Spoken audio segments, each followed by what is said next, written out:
barang siapa yang puasa Ramadan diikuti 6 hari Syawal, nilai puasa pahalanya di sisi Allah sama dengan orang yang berpuasa 1 tahun. Assalamualaikum warahmatullahi wabarakatuh. Allahumma sholli ala Sayyidina Muhammad wa ala ali Sayyidina Muhammad. Pada kesempatan kali ini, marilah kita dengarkan bersama ceramah dari guru kita, Syekh Ali Jaber, tentang amalan dahsyat di bulan Syawal. Untuk lebih jelasnya, mari kita simak bersama tayangan berikut ini. Alhamdulillah, segala puji bagi Allah Subhanahu wa Ta'ala yang menganugerahkan kepada kita banyak nikmat yang kita tidak mampu menghitungkannya. Wa in ta'uddu ni'matallah la tuhsuha. Di antara nikmat-nikmat yang diberikan oleh Allah Subhanahu wa Ta'ala kepada kita, umur dan kemudahan kelancaran terlaksana ibadah puasa selama bulan suci Ramadan. Yang kita sebagai orang Muslim tunaikan kewajiban kita, salah satu rukun Islam, puasa Ramadan. Alhamdulillah, kami menjalankan tugas dan menjalankan perintah Allah Subhanahu wa Ta'ala yang kami semua sebagai orang Muslim mengharapkan dari Allah Subhanahu wa Ta'ala agar diterima amal ibadah kita, diterima puasa kita, diterima salat tarawih kita dan tahajud kita, dan tidak ada yang sia-sia di sisi Allah Subhanahu wa Ta'ala. Kunci diberikan kemudahan dalam segala urusan taqwa. Wa man yattaqillah yaj'al lahu min amrihi yusra.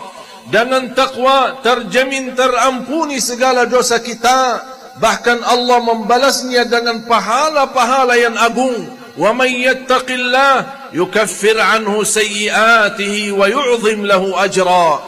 Dengan taqwa kita diberikan kemudahan dalam segala kesusahan. Wa man yattaqillah yaj'al lahu makhraja, bahkan mendatangkan rezeki yang tidak pernah kita nyangka. Wa yarzuqhu min haitsu la yahtasib.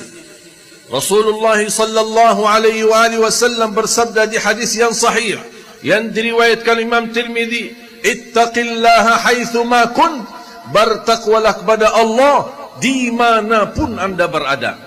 Taqwa bukan di masjid, taqwa bukan hanya di tempat tertentu, tapi di manapun kita berada, selalu kita merasa Allah menguasai kita, dan kita ingat semuanya kita akan kembali kepada Allah. Inna ilayna iyabahum thumma inna alayna hisabahum.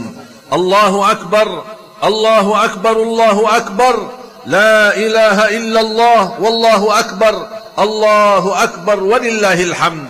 Ma'asyiral muslimin, poin yang kedua, la'allakum tashkurun. Kita di hari ini yang disebutkan oleh Rasulullah sallallahu alaihi wasallam yaumul jawaiz, hari-hari oleh-oleh dari Allah Subhanahu wa Ta'ala. Sampai kata Ummu Atiyah, diperintahkan oleh Rasulullah sallallahu alaihi wasallam untuk mengikuti kegiatan hadiri salat hari raya Idul Fitri, termasuk wanita-wanita yang tidak salat karena sedang halangan. Rasulullah SAW menyuruh mereka hadiri di majlis dan hadiri di lapangan musalla untuk kegiatan salat Id. Walaupun mereka tidak ikut salat, tapi mereka dianjurkan untuk menghadiri acara yang seperti ini agar mendapatkan keberkahan. Karena yaumul jawaiz, hari kemenangan dari Allah Subhanahu wa Ta'ala, hari oleh-oleh dari Allah, semua yang hadir InsyaAllah diterima di sisi Allah Subhanahu wa Ta'ala.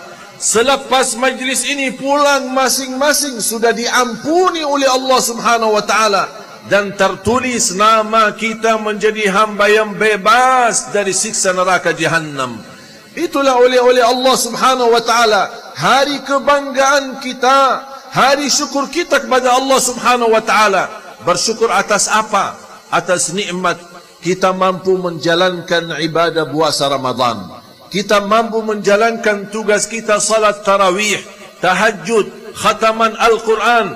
Dan kita ingat sebagaimana Imam Syafi'i rahimahullah mampu mengkhatam Al-Quran di dalam satu Ramadan 60 kali khatam Al-Quran. dalam sehari 2 kali. Saya pernah menghitungkan dalam 1 kali khataman Al-Quran, kita butuhkan 10 jam untuk 1 kali khatam Al-Quran. Cuba jamaah sekalian, kalau Imam Syafi'i khatam 2 kali dalam 1 hari, berarti dia butuhkan 20 jam. Yang tersisa cuma 4 jam. Apa yang dikatakan atau apa yang akan dilakukan oleh Imam Syafi'i di dalam sisa waktu itu? Antara tidur, urusi keluarga, antara ibadah dan salat, mencari nafkah dan rezeki. Luar biasa semangat mereka, meninggalkan segala ilmu, meninggalkan dakwah, meninggalkan majlis ta'lim. Hanya satu tujuan mereka, melalui khataman Al-Quran, mengharapkan sebanyak-banyaknya pahala di sisi Allah Subhanahu wa taala. Dan alhamdulillah, kita melihat banyak masyarakat kita berlomba-lomba untuk berbanyak khatam Al-Quran. Walaupun hanya 1 kali kita mampu, alhamdulillah, bersyukur kepada Allah Subhanahu wa taala di bulan suci Ramadan. Tapi ini menjadi muhasabah bagi kita yang sudah masuk Ramadan, bahkan habis Ramadan, bahkan lewat 1 tahun, tapi tidak khatam Al-Quran sama sekali. Itu menunjukkan betapa tali hubungan kita sama Allah lagi ada gangguan, lagi terputus. Padahal ikatan kita bersama Al-Quran sangat luar biasa, membawa keberkahan dalam kehidupan kita. Dan kita melihat di Indonesia, betapa kita bangga melihat anak-anak kita di salah satu acara Hafiz Indonesia yang membanggakan kita sebagai rakyat Indonesia. Jangan hanya di Indonesia saja, bahkan mereka bisa keluar negeri. Bahkan mereka orang yang sangat susah kehidupannya, tapi karena berkahnya Al-Quran, mereka bisa ke tanah suci, bahkan bisa mengundang orang tuanya umrah dan haji. Ini semua keberkahan Al-Quran, sebagaimana firman Allah Subhanahu wa taala, innahu laqur'anun karim. Al-Quran itu sangat mulia dan memberikan kemuliaan. Di antara kemuliaan, kita mendapatkan keberkahan dalam kehidupan kita. Makanya saya mengajar jamaah sekalian, ayo mari kita sama-sama, walaupun habis Ramadan, kita menyambut hari raya Idul Fitri, tapi jangan terputus hubungan kita sama Al-Quran. Kalau tidak bisa sama sekali membaca, alhamdulillah masih bisa simak, masih bisa mendengar murattal Al-Quran dalam sehari-hari kita. Betapa keberkahan yang kita dapat. 1 huruf Allah akan berikan 10 kebaikan. Bismillahirrahmanirrahim, 19 huruf dikali 10, 190. Rugi di antara kita orang-orang yang jauh sama Al-Quran. Kalau kita berbicara dari segi bisnis, kita akan beruntung dunia dan akhirat bersama Al-Quran. Ma'mur dunia kita bersama Al-Quran, ma'mur akhirat kita bersama Al-Quran, ma'mur dunia dan akhirat kita bersama Al-Quran. Allahu Akbar, Allahu Akbar, Allahu Akbar, la ilaha illallah, wallahu akbar, Allahu Akbar, walillahil hamd. Salah satu tanda syukur kita kepada Allah Subhanahu wa ta'ala, sebagaimana kita mampu menahan hawa nafsu kita selama bulan Ramadan, menjauh dari syahwat. Ayo mari kita sama-sama melanjut kedekatan kita kepada Allah Subhanahu wa ta'ala. Ma'murkan waktunya dengan menjaga salat, menjaga zikir, tasbih, tahmid, tahlil dan takbir. Dan juga kita selalu mema'murkan masjid, menjaga salat malam, walaupun 2 rakaat, tutup dengan witir. Jangan sampai 1 malam lewat tapi tidak tertulis nama kita sebagai orang yang sudah salat malam. Paling tidak jaga witir sebelum setiap malam, karena Rasulullah sallallahu alaihi wasallam bersabda, innallaha witr yuhibbul witr fa'awtiru. Allah maha witir, Allah cinta witir, dan jagalah witir. Allahu akbar, Allahu akbar, la ilaha illallah, wallahu akbar, Allahu akbar, walillahil hamd. Ma'asyiral muslimin, di hari syukur kita kepada Allah Subhanahu wa ta'ala, syukur bukan hanya ucapan alhamdulillah, tapi asyukru lafzun wa suluk, ucapan dan juga perbuatan. Mari kita tunjukkan di hari kemenangan ini syukur kita kepada Allah Subhanahu wa taala melalui keistiqomahan, menjadi orang berguna, meningkatkan dan menguatkan tali silaturrahim dan saling mendoakan di hari kemenangan ini, di hari kebanggaan kita sebagai umat muslim.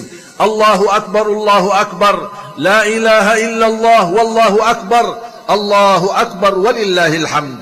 Ma'asyiral muslimin, kita fahami dalam tahun ini dan habis lebaran ini kita akan menghadapi tantangan yang cukup berat, tapi kita mampu melewatinya, mampu insya-Allah melancarkannya dengan kebersamaan dan kebersatuan kita.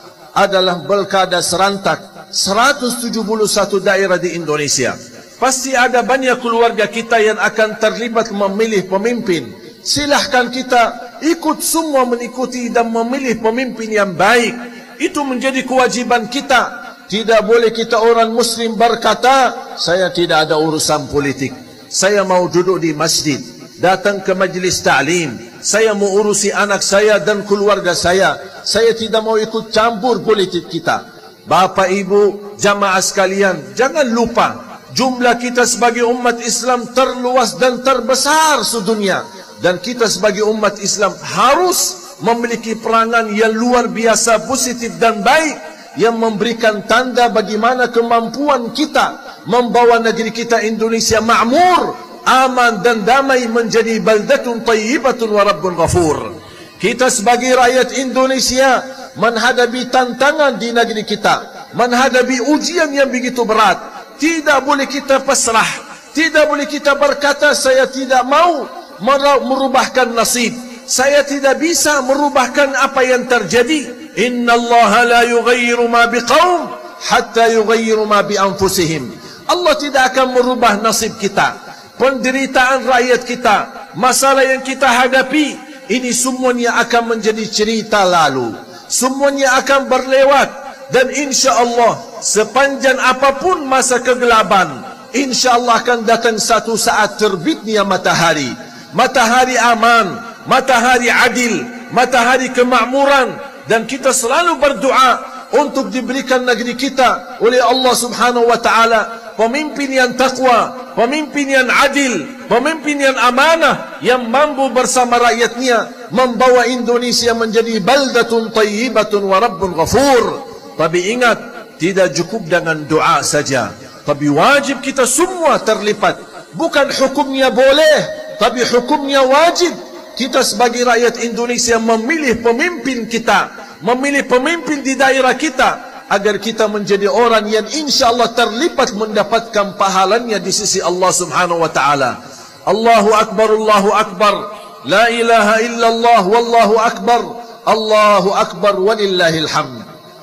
Salah satu yang biasa saya sampaikan selalu kepada jamaah di setiap saat umrah atau saat i'tikaf, saat tarawih dan saat salat tahajud, saya selalu minta sama jamaah dan memohon kepada mereka, tolong setiap anda berdoa saat buka puasa, saat tahajud, saat tarawih, atau nanti selepas lebaran saat lagi tahajud, atau salat duha, atau lagi menjalankan puasa sunnah Syawal, tolong jangan lupa di setiap doamu sisahkan doa untuk negeri kita Indonesia. Karena doa itu sangat dibutuhkan untuk negeri kita Indonesia. Semua kita sebagai rakyat Indonesia wajib mendoakan negeri kita, agar negeri kita insya Allah akan mampu melawan segala ujian dan mampu menahan segala upaya untuk menjadikan negeri kita mulia di mata Allah dan insya Allah mulia di mata dunia. Allahu akbar, Allahu akbar, Allahu akbar, la ilaha illallah, wallahu akbar, Allahu akbar walillahil hamd. Semoga di hari kemenangan ini semuanya kita di sisi Allah menjadi mulia, menjadi orang yang mendapatkan ridhanya, diterima amal ibadahnya, diterima amal puasanya, dan mudah-mudahan doa kita dan hajat kita yang kita selama ini panjatkan mudah-mudahan terkabul di sisi Allah Subhanahu wa ta'ala. Wajar kalau kita sebagai manusia ada perbedaan di antara kita, beda pandangan, beda wawasan, bahkan beda otak berfikir, tidak menjadi masalah. Bahkan itu sunnatullah adanya perbedaan.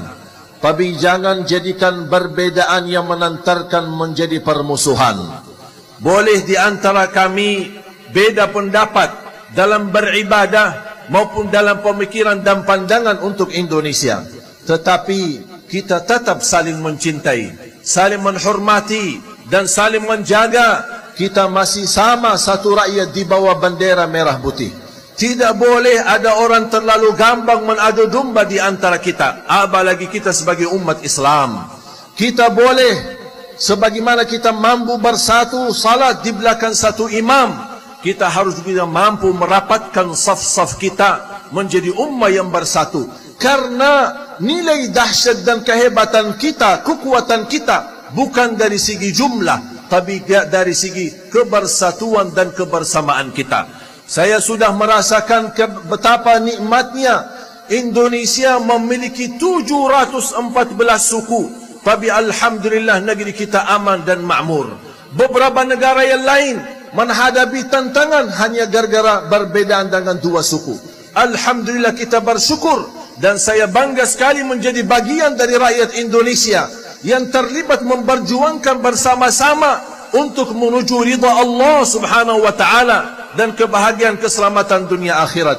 Ma'asyiral muslimin, jamaah salat Id yang dimuliakan Allah subhanahu wa ta'ala, mari kita sama-sama menjaga keluarga kita, anak-anak kita, akhlaknya, tanamkan cintaannya kepada Allah, cintaannya kepada Rasulullah. Saya yakin dan percaya insya-Allah jamaah masih mempertahankan Islam imannya. Tetapi yang saya fikirkan dan selalu saya khawatirkan, bagaimana masa depan anak dan cucu kita. Apalagi kita melihat di mata kita sendiri betapa ujian besar yang kita hadapi. Akhlak, kerusakan akhlak anak kita. Anak SD sudah kenal pacaran, anak SD sudah kenal zina, anak SD sudah kenal narkoba. Kalau kita tidak menjaga, tidak ada masa depan bagi anak kita dan keluarga kita kecuali satu. Ya ayyuhalladzina amanu qu anfusakum wa ahlikum nara. Hei orang beriman, jagalah dirimu dan keluargamu dari siksa neraka jahannam. Ini hakikatnya masa depan. Bukan masa depan kuliahnya di mana, bukan masa depan nikah sama siapa, bukan rumah yang mewah. Ini semua hanya tantangan dan upaya dan ikhtiar kita. Tapi masa depan hakiki anak kita, kalau besok kita dipanggil oleh Allah duluan, anak kita masih anak salih salihah yang mampu mendoakan kita, yang masih nanti di belakang kita dia mampu membacakan Al-Quran dan membacakan Al-Fatihah yang menjadi berkah bagi kita. Dia bersedekah atas nama kita. Inilah yang akan menjadi bermanfaat bagi kita nanti di alam kubur. Makanya mari kita sama-sama menjaga anak kita. Mari kita sama-sama tanamkan kebaikan-kebaikan. Tidak cukup doa, Rabbana hablana min azwajina wa dhurriyyatina qurrata a'yun waj'alna lil muttaqina imama. Doa boleh, tetapi ada ikhtiar dan usaha untuk membawa kepada anaknya yang terbaik. Orang tua menjadi teladan yang baik. Tidak boleh seorang ayah berkata itu tanggung jawab ibu, dan tidak boleh seorang ibu berkata ini tanggung jawab ayah. Semua masing-masing memiliki peranan bersama untuk menuju kebahagiaan dan keselamatan anak kita di dunia, apalagi nanti di akhirat. Allahu Akbar, Allahu Akbar, la ilaha illallah, wallahu akbar, Allahu Akbar walillahil hamd. Pesan yang terakhir, puasa sunnah Syawal. Rasulullah sallallahu alaihi wasallam bersabda, "Man shama Ramadan thumma atba'ahu sittan min Syawal, faka'annama shama ad-dahr." Barang siapa yang puasa Ramadan diikuti 6 hari Syawal, nilai puasa pahalanya di sisi Allah sama dengan orang yang berpuasa 1 tahun. Karena masih kita baru selesai tugas kita menjalankan puasa kewajiban kita di bulan suci Ramadan, saya anjurkan dan saya sarankan jangan terlalu lama menunda puasa sunnah. Nanti kalau sudah berlama-lama nanti muncul rasa malas, apalagi karena sekarang di Saudi di sini musim panas. Makanya kita berupaya. Kalau tidak bisa berturut-turut, boleh dibagi-bagi. Setiap hari Isnin Kamis, boleh jadikan niat puasa sunnah Syawal dan juga puasa sunnah Isnin dan Kamis. Karena menurut ulama mazhab, boleh digabungkan niat sunnah, tapi tidak boleh digabungkan niat wajib bersama sunnah. Misal kalau ada di antara jamaah atau ibu-ibu yang masih ada hutang ingin dibayarkan, apakah boleh saya bayar kewajiban atau hutang saya di bulan Syawal dalam puasa Isnin Kamis? Kalau soal harinya boleh-boleh saja, tapi niatnya tidak boleh jadikan dua. Bayar wajib hutang sekaligus nawaitu sunnah hari Senin. Karena menurut ulama tidak boleh digabungkan niat yang wajib bersama niat yang sunnah. Tetapi kalau ibadah sunnah sama-sama sunnah, seperti sunnah Syawal, boleh enggak saya gabungkan dengan hari sunnah hari Senin? Boleh. Bahkan boleh lebih daripada itu. Puasa sunnah Syawal sekaligus puasa kita menjalankan puasa hari Senin, apalagi yang puasa sunnah Daud, boleh jadi gabungan dan bisa dijadikan bahkan 4 adalah puasa 13 atau 14 dan 15. Kalau soal sunnah, berapa ibadah digabungkan, itu tidak menjadi masalah. Tinggal kita hanya luruskan niat kita semata-mata karena Allah Subhanahu wa taala. Mari kita sama-sama jamaah sekalian bersalawat kepada Nabi kita Nabi Muhammad sallallahu alaihi wasallam. Inna Allah wa malaikatahu yusalluna 'alan nabi. Ya ayyuhalladzina amanu sallu alaihi wa sallimu taslima. Allahumma salli ala Muhammadin wa ala ali Muhammad kama sallaita ala Ibrahim wa ala ali Ibrahim innaka Hamidum Majid. Wa barik ala Muhammadin wa ala ali Muhammad kama barakta ala Ibrahim wa ala ali Ibrahim fil alamin innaka Hamidum Majid. Allahumma ighfir lil muslimina wal muslimat wal mu'minina wal mu'minat al ahya'i minhum wal amwat. Allahumma innaka afuwun tuhibbul afwa fa'fu anna. Allahumma innaka afuwun tuhibbul afwa fa'fu anna.